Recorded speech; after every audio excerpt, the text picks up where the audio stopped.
आज हम लोग बात करने वाले हैं 5 stages of spiritual awakening and how to recognise them and how to reach the highest stage.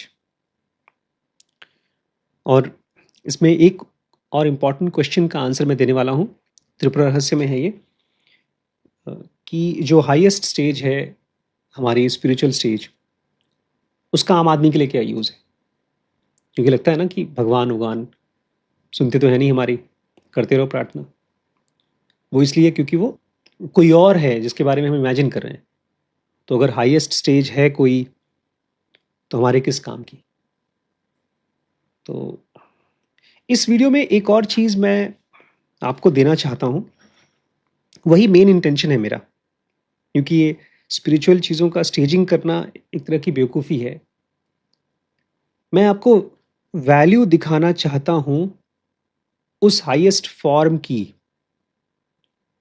और मैं ये चाहता हूँ आपका माइंड कन्विंस हो जाए कि आप कुछ भी काम करें, कुछ भी करें, उसके साथ साथ अपने आप को वो फाइनल स्टेज पर पहुंचाने के बारे में सोचें, काम करें उस तरफ।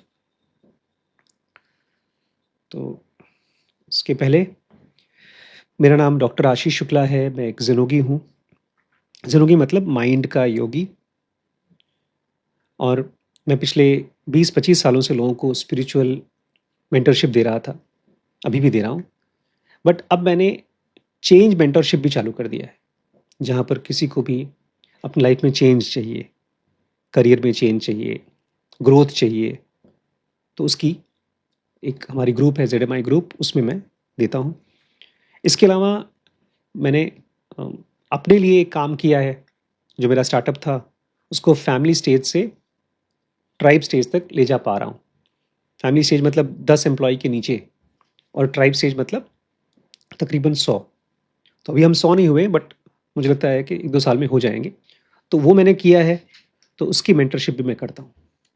तो अगर आप एक डॉक्टर हैं, गवर्नमेंट एम्प्लॉई हैं, लॉयर हैं, आपका अपना कोई स्टार्टअप है और आप खोज रहे हैं कि नेक्स्ट स्टेज कैसे होगा, आप पार्ट टाइम बिजनेस कर रहे हैं, आपको फुल टाइम करना है, तो उन सभी चीज़ों में हमारा ये ZMI ग्रुप आपको हेल्प करेगा मेंटरशिप में। ठीक है, ये इंपॉर्टेंट है बिकॉज जब हम स्पिरिचुअल वीडियोस देखते हैं ना, तो सब भूल जाते हैं। भगवान देखेंगे, भगवान नहीं देखेंगे आप। भगवान का ये काम नहीं है, उनके पास और ज़रूरी काम है, बहुत से लोग हैं उनके पास। तो सबसे पहला स्टेज क्या है, आप चाहें तो उनको लिख लीजिए, और मैं आपसे पूछूंगा अभी, बताइए आप उस स्टेज में हैं कि नहीं। सबसे basic stage, stage 1, the sleeping person, सो रहा इंसान। ऐसा इंसान अपने बारे में क्या बोलता है, वो बेसिकली स्टोरी टेलर है।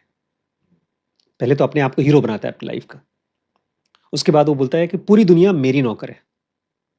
शादी करूंगा तो मेरा पति मेरा नौकर, अगर आदमी है तो बीवी मेरा नौकर, बाप है तो बच्चे मेरा नौकर। मतलब नौकर मतलब जो मैं कर रहा हूँ, जो मैं कह रहा हूँ, मेरे लिए तो होना चाहिए सब कुछ। और वो अपने आप को बहुत स्ट्रांगली आइडेंटिफाई करता है अपने प्रोफेशन से। अगर वो प्रोफेशन कर रहा है तो, और नहीं कर रहा है तो भी करता है प्रोफेशन से। अरे मैं कर सकता था, अगर मेरे पिताजी ने मुझे पढ़ाया होता, धंधा करवा दिया होता। इस तरह से उसकी कहानी चलती है, और उसकी जिंदगी ऑलमोस्ट रिएक्टिव होती है। जो भी आज आया उसको रिएक्ट करेगा। तुमने कैसे कैसे बोल दिया, इसके लिए कपड़े खरीदे, मेरे लिए क्यों नहीं खरीदे, उसका फोन मेरे फोन से महंगा क्यों। उसकी जिंदगी कभी भी प्रोएक्टिव नहीं होती, कॉन्टेम्पलेटिव नहीं होती, रिएक्टिव होती है। सर इसने एसी बंद कर दिया था, आज का दिन मेरा वेस्ट हो गया। क्यों? क्योंकि स्विमिंग जाना था, जो बाहर जाना पड़ रहा है। इसलिए उसका माइंड हमेशा रिएक्ट करता रहता है। उसकी जिंदगी का सबसे इंपॉर्टेंट चीज, अगर किसी वजह से गुस्सा, डर या कोई डिजायर आ गई, सारी दुनिया पीछे। कौन सी फिल्म आ रही है? ओडिसी। ओडिसी 6 महीने बाद भी डिसाइड हो चुका है, देखना है।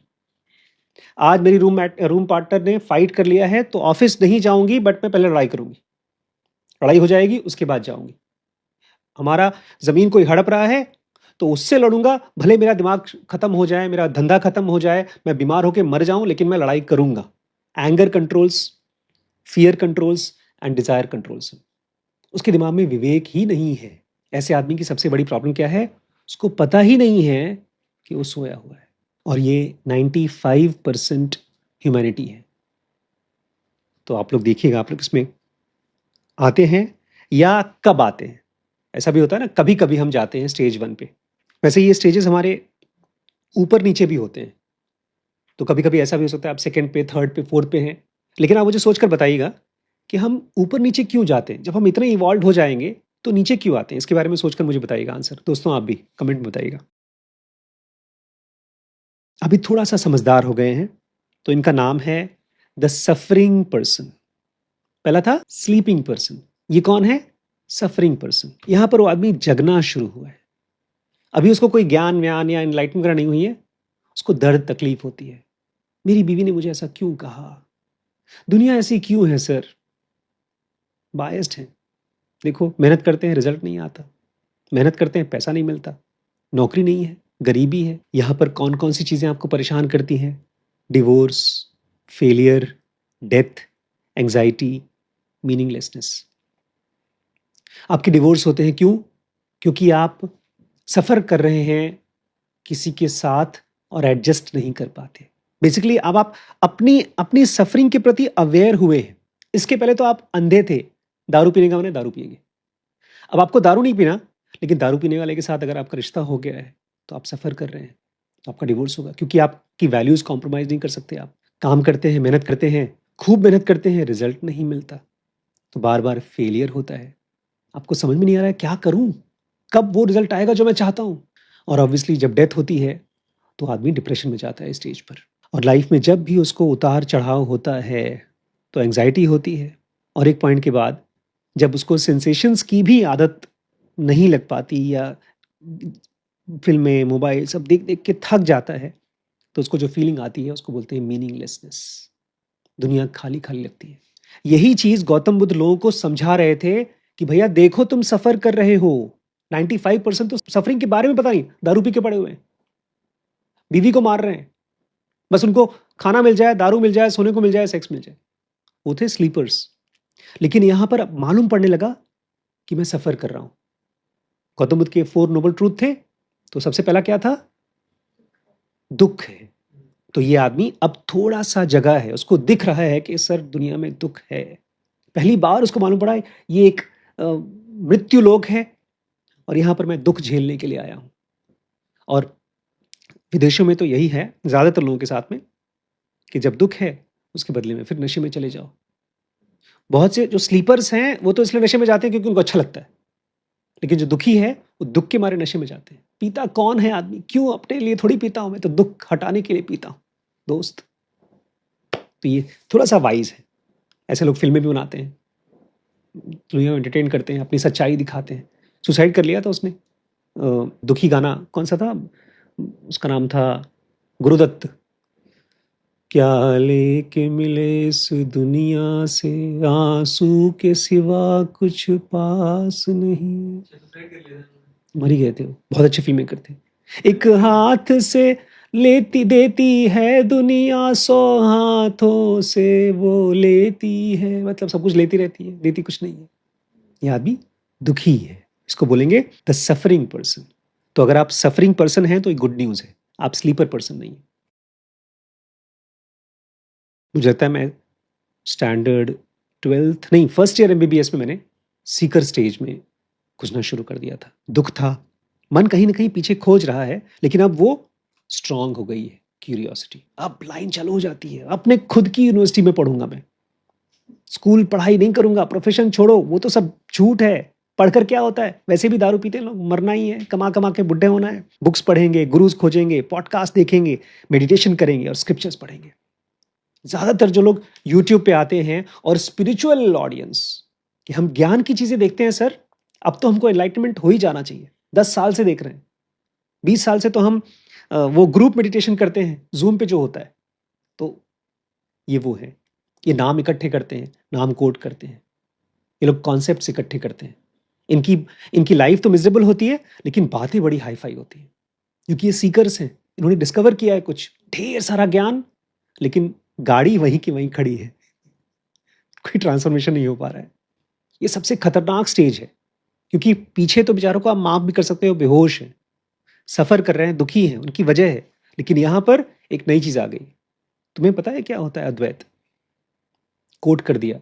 मुझे याद है जब ज़ुनोंगा मिली थी उसके पहले मैं ऐसे ही खूब कहानियाँ बताता था। ओशो की कहानियाँ इतनी इतनी मज़ेदार होती थी, उसको बताया, सामने वाला हँसा, मैं हीरो।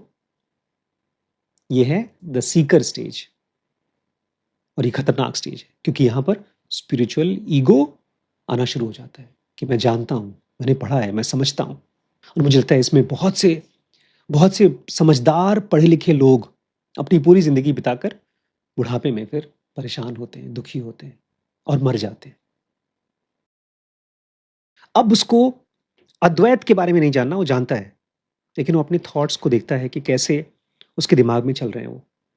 जब उसके अंदर में फ़ियर आता है, गुस्सा आता है, डिज़ायर आता है, अब उसको फ़ील होता है, जैसे नहीं पेट गुड़गुड़ करता है, तो नॉर्मली तो नहीं मालूम करता, लेकिन कभी-कभी जब आवाज़ आती है बड़ा बेइज़्ज़ती लगती है कि अरे! पड़ोस वाले को सुनाई दे रहा है, भूख लगी है, कड़-कड़, कड़-कड़। और अच्छी बात ये है कि आपके मन की चीज़ें, गुस्सा-वुस्सा आप बाहर नहीं दिखाते, आप अंदर से देखते हैं। इसी को साक्षी बोलते हैं कि मैं अपने अंदर में जो कुछ हो रहा है उसको देख पा रहा हूँ। इसके पहले की स्टेज में क्या था? मुझे गुस्सा आ रहा है, इसने मुझे गुस्सा दिला दिया। ये स्टेज पर क्या होता है? गुस्सा आ रहा है यार, बुखार की तरह। जब स्क्रिप्चर में कहते हैं कि गुस्सा आया, मैंने उसको देखा, वो खत्म हो गया। क्योंकि अब धीमे-धीमे गुस्से की बातचीत इम्पोर्टेंट नहीं है। गुस्से की इंटेंसिटी मेरे लिए बहुत इम्पोर्टेंट है कि अरे! है, अभी भी है। हाँ, हाँ, हाँ, गया। मैंने देखा और खत्म हो गया। विटनेस अब जगना शुरू हो गया। कॉन्सेप्ट की तरह नहीं, प्रैक्टिस की तरह। ईगो कमज़ोर हो गया, लेकिन मरा नहीं। आप देखेंगे, गाइड फ़िल्म में देखेंगे, तो लास्ट में उसका ईगो बात कर रहा होता है। और ये देवानंद का एक अल्टर ईगो है जो अच्छा आदमी है, अच्छा सोल है, उसको दिखाते हैं। बोल रहे नहीं तुम झूठ हो, तुम वो बोलते हैं बट मुझे लगता है कि और सुंदर होता वो चुपचाप देखते और मुस्कुराते रहते। ये स्टेज लंबा स्टेज है, मतलब मैं इस पे लंबी बात करूँगा। और मैं गुरु दत्तात्रेय की एक क्वेश्चन का जवाब भी दूँगा जो मैंने आपको बताया था। कौन-सा क्वेश्चन? कि आखिर ये स्टेज का फ़ायदा क्या है? इसको बोलते हैं द नोबडी स्टेज, शून्य, जब आप कुछ नहीं होते। आप दूसरों से बेहतर नहीं होते, आप दूसरों से समझदार नहीं होते, आप दूसरों से ज़्यादा स्पिरिचुअल नहीं होते। आप कुछ होते ही नहीं हैं, आप ज़ीरो होते हैं। अब आपके दिमाग में से कहानियाँ नहीं पैदा होती, क्योंकि आपको पता है कोई भी कहानी चली आप देखते हैं, टूट जाता है। कहानी चालू होते ही रुक जाता है, क्योंकि सेंटर ही है जो कहानियाँ बनाती है, ईगो सेंटर होती है, सेल्फ की कहानी होती है, मेरी कहानी होती है। कोई कहता है आप बुरे हैं, आप बोलते हैं हाँ, मैं बुरा हूँ। कोई कहता है बहुत अच्छे हैं, बोलते हैं अच्छा, मुझे पता नहीं, मैं तो खाली बॉडी में रह रहा हूँ बस। अब कुछ बचा ही नहीं है उसको पाने के लिए। इसलिए जो आदमी स्टेज पर पहुँचता है बोलता है मेरा सेल्फ और तुम्हारा सेल्फ तो एक है। जब 2 लोग अलग-अलग होते हैं, तो वो मेरा दुश्मन है, लेकिन जब हम दोनों एक ही हैं, तो उसके अंदर गुस्सा आ रहा है, मेरे अंदर गुस्सा आ रहा है, गुस्सा ही गुस्सा है। ये बहुत डरावनी स्टेज है, क्योंकि जो भी चीज़ें आपको पसंद हैं, जब आप ये स्टेज पे पहुँचेंगे, सब कुछ खत्म होने लगेगा। ये डरावनी भी है, क्योंकि जो आपको पसंद है वो खत्म होगा और आपका मन कभी-कभी करेगा नहीं, नहीं यार खत्म नहीं होना चाहिए। पर्सनैलिटी, पैसा, परिवार, बच्चा, क्योंकि अल्टीमेटली मरने से पहले आप मर रहे हैं। इस स्टेज में आप खत्म हो रहे हैं। जब कोई आदमी ये स्टेज पर पहुँचता है, तो उसको हम बोलते हैं द नोबडी, कुछ नहीं। और जब परशुराम ने क्वेश्चन पूछा गुरुदत्त से कि इसका फ़ायदा क्या है इस स्टेज का? तो मैं वो आपको पढ़ना चाहता हूँ, बहुत ही प्यारा है। हम तो अपनी पर्सनैलिटी से अटैच्ड हैं, परशुराम बोलते हैं। जो भी चीज़ हमारा है, हम उसको दूसरों से अलग मानते हैं और जो हमारा है उसको ही हम वैल्यू देते हैं। लेकिन आपने सब कुछ छोड़ दिया है, आपको कोई फ़र्क नहीं पड़ता। तो ये आपकी जो फ़र्क नहीं पड़ता स्टेट है, वो हमारे किस काम की? गुरुदत्त कहते हैं, जो दिखता है, जो नहीं दिखता, जो मेरा है व्यक्ति या जो व्यक्त है, जो दिख रहा है, ये सब खाली शब्द हैं। ये खाली पॉइंट ऑफ व्यूज़ हैं। उस एंगल से तुम देख रहे हो दुनिया को। इन सब में कोई रियलिटी नहीं है। क्योंकि जो रियल होता है, वो साइलेंस में ही महसूस होता है।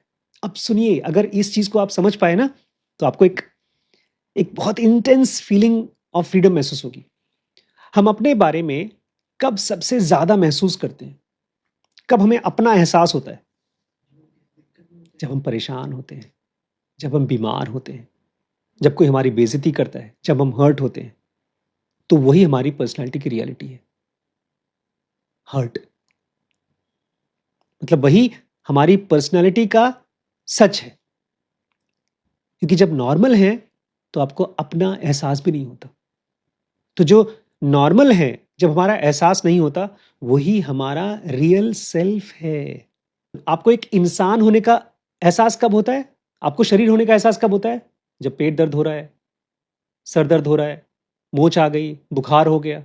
शरीर का एक्चुअल एक्सपीरियंस तो बुखार के टाइम ही होता है, गर्म हो जाती है बॉडी। अदरवाइज तो पता ही नहीं चलता हम शरीर भी हैं। जब आप परेशान नहीं होते, अपने बारे में सोचते ही कहाँ हैं? तो परशुराम कहते हैं, ये तो आपने बता दिया ठीक है, लेकिन आपका अनमैनिफेस्टेड रूप का, अरूप का, जो दिखता नहीं है, उसका हमारे लिए क्या फायदा? तुम सोओगे तभी तो जगोगे। अगर मरोगे नहीं तो दोबारा पैदा कैसे होगे? एक आदमी बूढ़ा हो गया, एकदम चल फिर नहीं पा रहा है, उसको मेल्ट होना पड़ेगा ताकि वो नया शरीर ले सके। तुम्हें पहले डिस्ट्रॉय होना पड़ेगा, तभी तुम बना पाओगे। जब पूरी तरह से एनिहिलेट हो जाओगे, खत्म हो जाओगे, तभी तो क्रिएट होगे। चीनी पानी में घुल जाता है।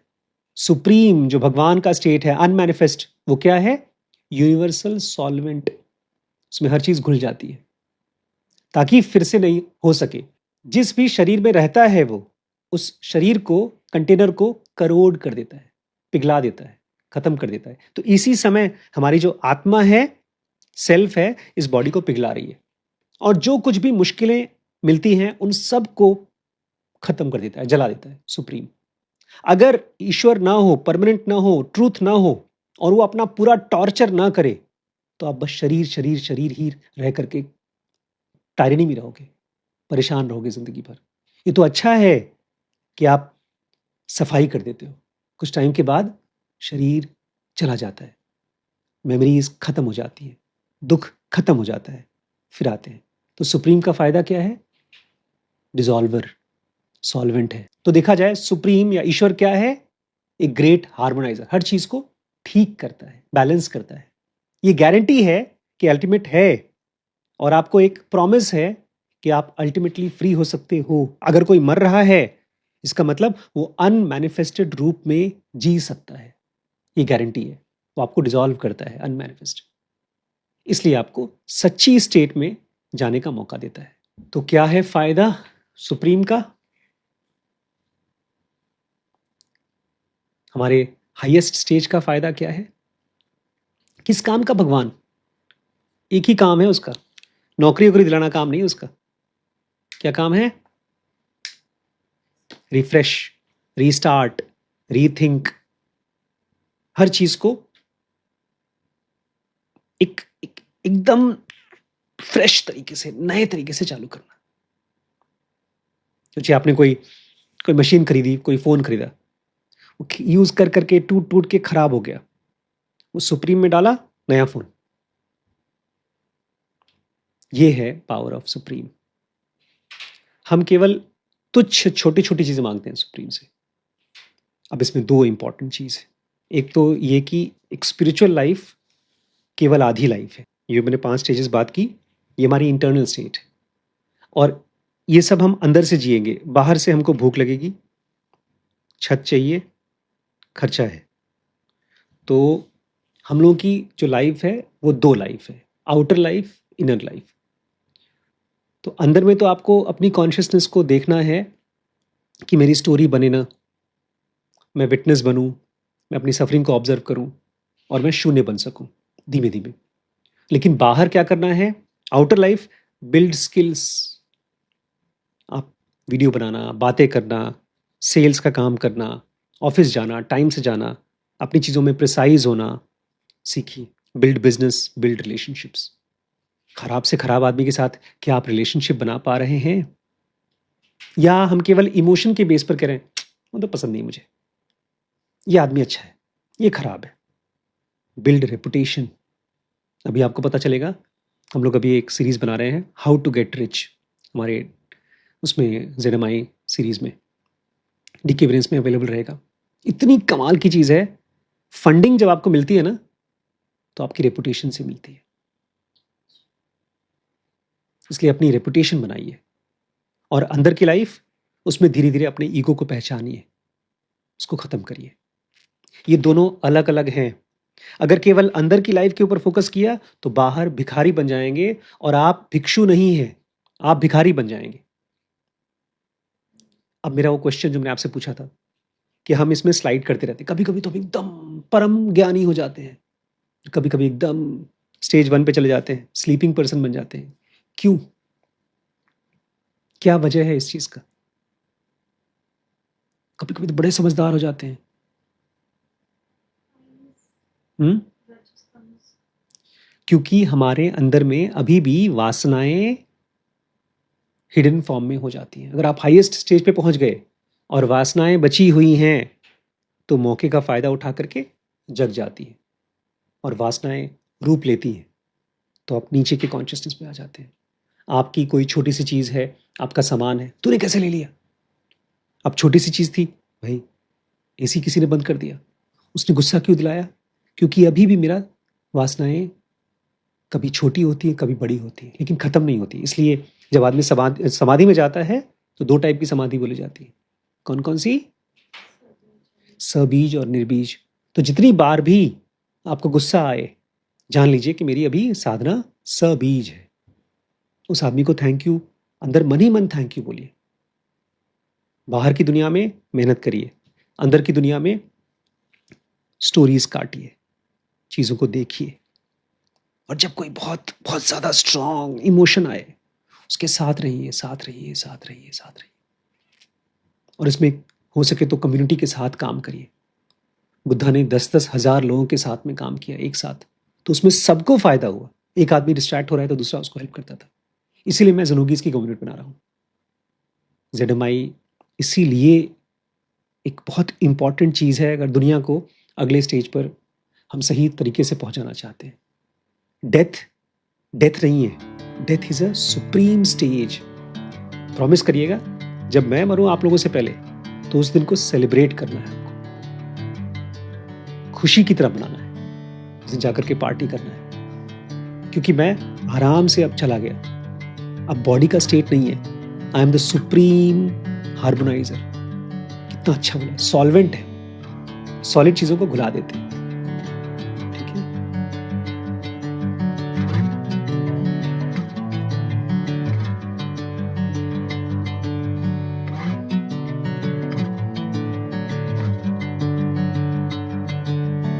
Bring me into golden sunlight.